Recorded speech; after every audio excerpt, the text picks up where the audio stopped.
Buenas tardes.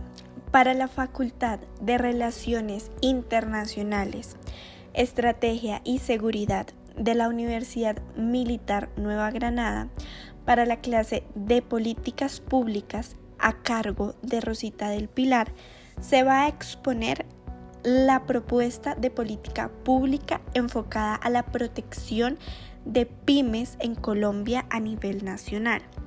Esto está a cargo de María Paula Caicedo y Valeria Carvajal. Antes de indagar sobre la política pública enfocada a la protección de pymes en Colombia a nivel nacional, es importante establecer que el libro Formulación, Implementación y Evaluación de André Noel Roth establece en primer lugar cómo a partir de los contextos políticos, económicos, sociales, entre otros, se debe responder a ciertas problemáticas de una nueva agenda política. De esta manera, las políticas ejecutadas desde las autoridades públicas, además de buscar soluciones a estas problemáticas, reflejarán la distribución de poder y las funciones de ésta. Las políticas públicas, entonces, según Noel Roth, pueden entenderse como programas de acción que representan la realización concreta de decisiones, a la vez que es un medio usado por el Estado para modificar comportamientos dentro de la sociedad mediante el cambio de las reglas de juego vigentes hasta cierto momento. De esta manera, según la clasificación de Lowy, se distinguen 4 tipos de política pública de acuerdo al tipo de coerción. Si la coerción opera directamente sobre el comportamiento de los individuos y es a la vez indirecta, se trata de una política distributiva. Aquí el ejemplo son las políticas de prestación de servicios individuales, tales como una autorización para construir. Si la coerción opera sobre el entorno del comportamiento individual y es indirecta, entonces es una política constitutiva o de infraestructura, por ejemplo, las reglamentaciones que afectan el funcionamiento del sistema político. Cuando la coerción ejercida por las políticas opera directamente sobre el individuo y su efecto es directo o inmediato, se trata de una política reglamentaria. Son las reglas como el Código de Tránsito.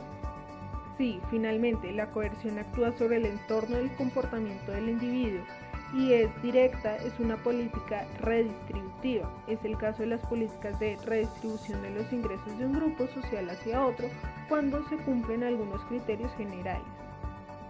Asimismo, los instrumentos de intervención que se pueden distinguir son instrumentos prescriptivos, son aquellos que buscan modificar el comportamiento mediante la obligación, la interdicción y la autorización. Es el medio de acción tradicional del Estado y para su implementación es necesario prever las disposiciones de sanción y los medios administrativos de coerción que aseguren su cumplimiento. Instrumentos incentivos. Con estos instrumentos no se pretende obligar a un comportamiento mediante el miedo a la sanción, sino a inducir a una conducta mediante la recompensa. Estos instrumentos se diferencian de los anteriores por la naturaleza de la sanción, la cual no es jurídica sino que puede ser moral, económica o de hecho. En esta categoría entran instrumentos de tipo financiero como los subsidios, las tasas de incitación negativa que buscan imponer una tasa sobre un producto para disminuir su consumo, o también se puede pensar en una combinación de estos, que serían los incentivos mixtos. Los instrumentos de coordinación. La multiplicación de las políticas públicas obliga a desarrollar mecanismos de coordinación entre ellas. La planificación y los estudios de impacto son los principales instrumentos a disposición del Estado para esta función. Instrumentos de organización y de procedimiento. La realización de una actividad necesita de la definición de unas modalidades para la acción. Los instrumentos de organización definen el marco en el cual se va a desarrollar el proceso de la política pública. Este marco puede ser formal o informal. Los instrumentos de procedimiento complementan los instrumentos de organización y definen el proceso formal de decisión y de administración. Instrumentos materiales. El Estado tiene la posibilidad de proporcionar directamente los bienes y servicios, como por ejemplo la educación o la salud. Instrumentos de delegación a socios. La evolución reciente del papel del Estado, particularmente en la lógica neoliberal, tiende a considerar que las instituciones públicas deben colaborar con organizaciones privadas, paraestatales o con organizaciones no gubernamentales en la consecución de sus objetivos en términos de políticas públicas, particularmente en su ejecución. Diferentes modalidades como la contratación de servicios, los convenios colectivos o la delegación de tareas públicas a actores privados entran en consideración. Para hablar de la situación actual de las pymes en Colombia, de acuerdo con la Fundación para el Análisis Estratégico y Desarrollo de la Pequeña y Mediana Empresa, en conjunto con la Asociación Colombiana de las Micro, Pequeñas y Medianas Empresas, las micro, pequeñas y medianas empresas, mejor conocidas como MIPYMES, representan aproximadamente el 99% del sector empresarial, contribuyendo así de manera significativa en el empleo y el PIB. Sin embargo, además de las dificultades presentes desde antes de la pandemia del COVID-19, actualmente este tipo de empresas se enfrentan a la adopción de la modalidad de teletrabajo, compra y venta en línea, la gestión de sus cadenas de producción, junto con el rediseño de los bienes y los servicios que ofrecen, como estrategia de supervivencia para responder a las nuevas dinámicas, aunque representen costos extra. Con respecto a los costos extra, el mismo documento hace referencia a una encuesta llevada a cabo por ACOPI, que deja en evidencia que en los primeros 6 meses del 2020 las MIPYMES sufrieron un impacto en su caja, por lo cual el 66% de ellas en el mes de abril y el 47% en el mes de mayo presentaron una disminución de más del 75% de sus ingresos, y que en el mes de junio el 41% disminuyó entre el 26% y el 50% de sus ingresos. Asimismo, se presentó una reducción en la recuperación de cartera, afectando la liquidez de estas empresas, por lo que se deterioraron los indicadores de producción, ventas, inversión y empleo. Con respecto al empleo, se registraron los porcentajes más bajos de generación de empleo, disminuyendo de un 20% en el 2019 a un 10% en el primer semestre del año 2020. Situación que no mejoró significativamente a pesar de las medidas del gobierno nacional. Dentro de estas medidas cabe destacar en el 2020 el subsidio a la nómina y prima que se establecieron con el programa de apoyo al pago de la prima de servicios, con el decreto legislativo 770 de 2020 y el programa de apoyo al empleo formal con el decreto legislativo 639 de 2020. Y en el 2021, la ampliación de los plazos para el pago de las cuotas del impuesto de renta de 2020 con el decreto 374 de 2021 y con el decreto 375 que establecía la aplicación de la declaración de renta del 2020 en un 0% como anticipo del año gravable 2021 para contribuyente del impuesto, personas jurídicas y sucesiones ilíquidas de los sectores como la economía naranja, el turismo y el sector gastronómico. Ahora bien, después de acercarnos a la situación actual de las pymes y MIPYMES en el país, es importante abordar qué fue el New Deal. De manera muy general, el nuevo trato se puede dividir en 2 fases.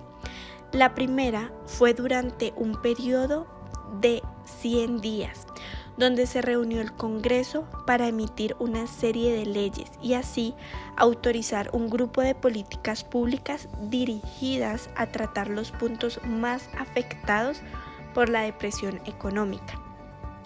Es así como gracias a las reformas tributarias y a la promoción de empleos se logró una estabilización económica, con ayuda principalmente de la Ley de Emergencia Bancaria y la Corporación Federal de Seguro para los Depósitos, FDIC. Por otra parte, la segunda fase se efectuó desde 1935 a 1939. En este punto, el gobierno se enfocó en dar otra serie de alivios, tanto sociales como económicos, con el propósito de mejorar las condiciones laborales y sus calidades de vida. Ejemplo de ello fueron la Ley Nacional de Relaciones Laborales, el Works Progress Administration, el National Recovery Administration, entre otros.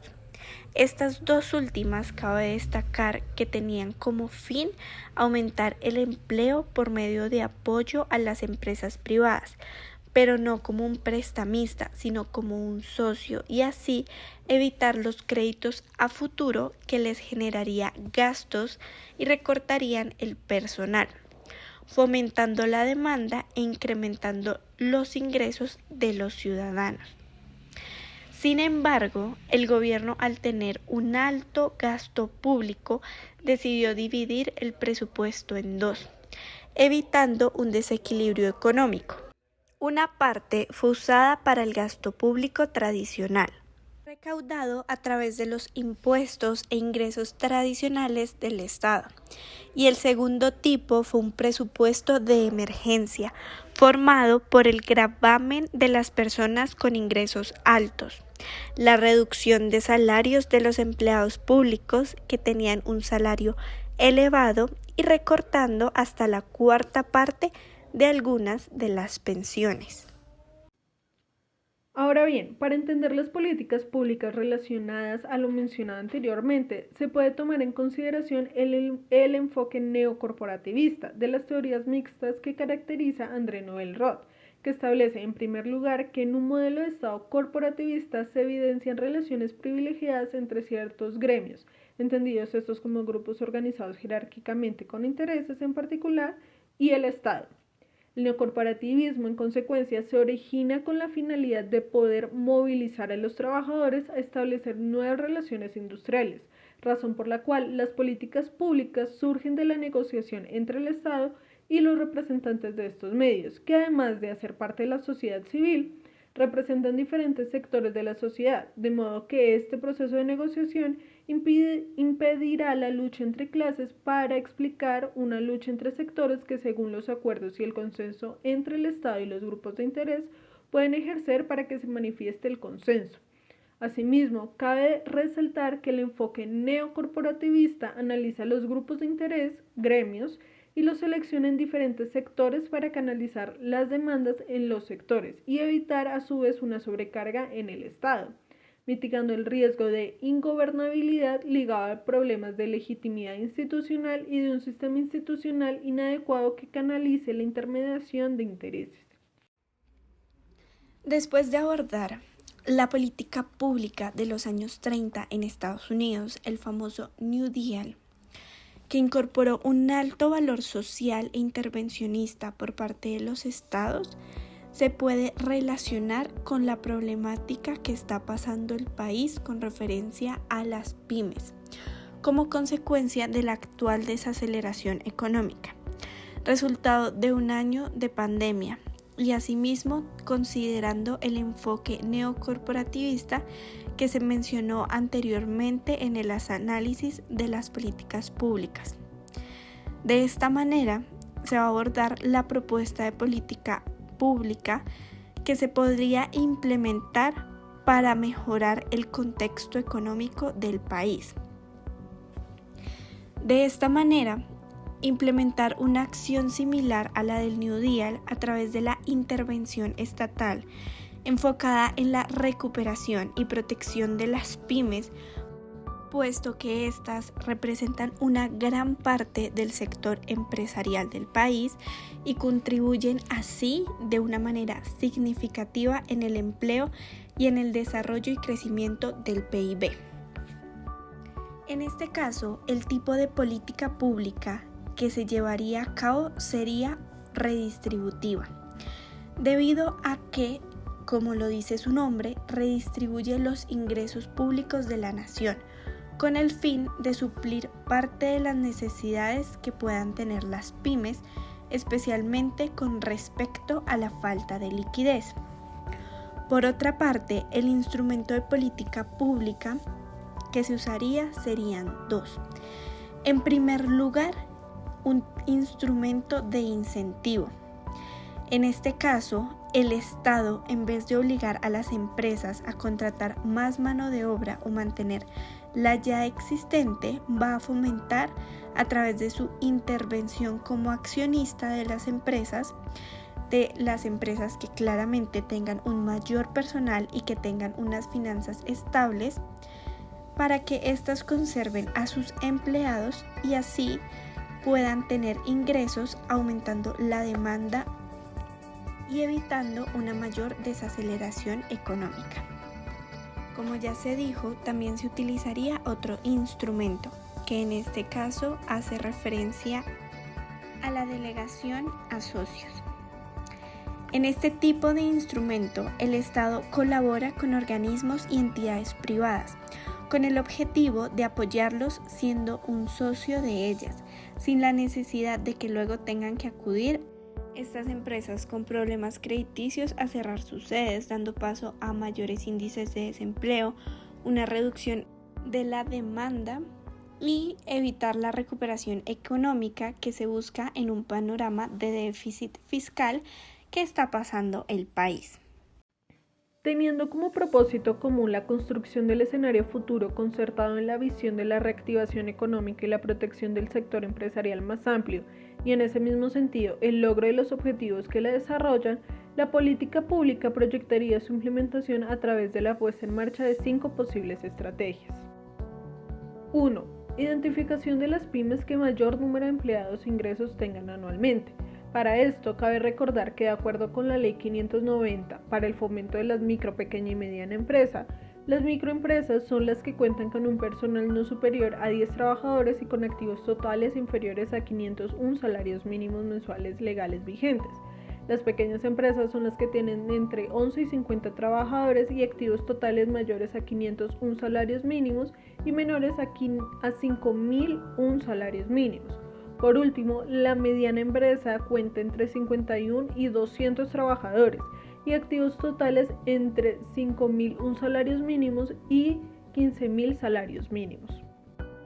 Los ingresos y el sector de la empresa también son determinantes para que éstas puedan ser clasificadas como pyme. El Gobierno Nacional expidió el Decreto 957 de 2019 en el que se fijaron rangos de ingresos por actividades ordinarias anuales en 3 macrosectores de la economía. Para manufactura, son microempresas las que ganan hasta 811 millones por actividades ordinarias anuales. Las pequeñas empresas de este macrosector son las que ganan entre 811 millones y 7.027 millones, y las medianas las que tengan ingresos de 7.027 millones hasta 59.527 millones. En el caso de servicios, las micro tienen ingresos de hasta 1.131 millones, las pequeñas desde 1.131 millones hasta 4.523 millones, y las medianas desde 4.523 millones hasta 16.558 millones.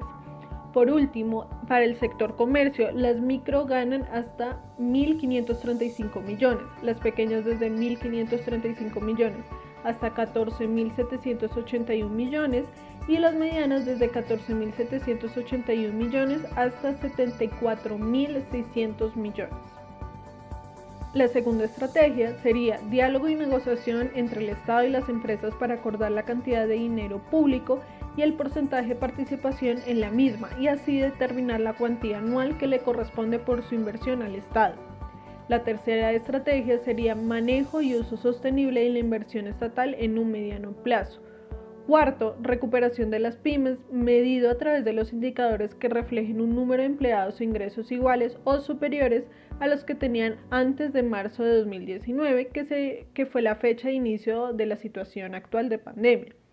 Y quinto, finalización de la colaboración estatal con la empresa y cancelación total del dinero invertido.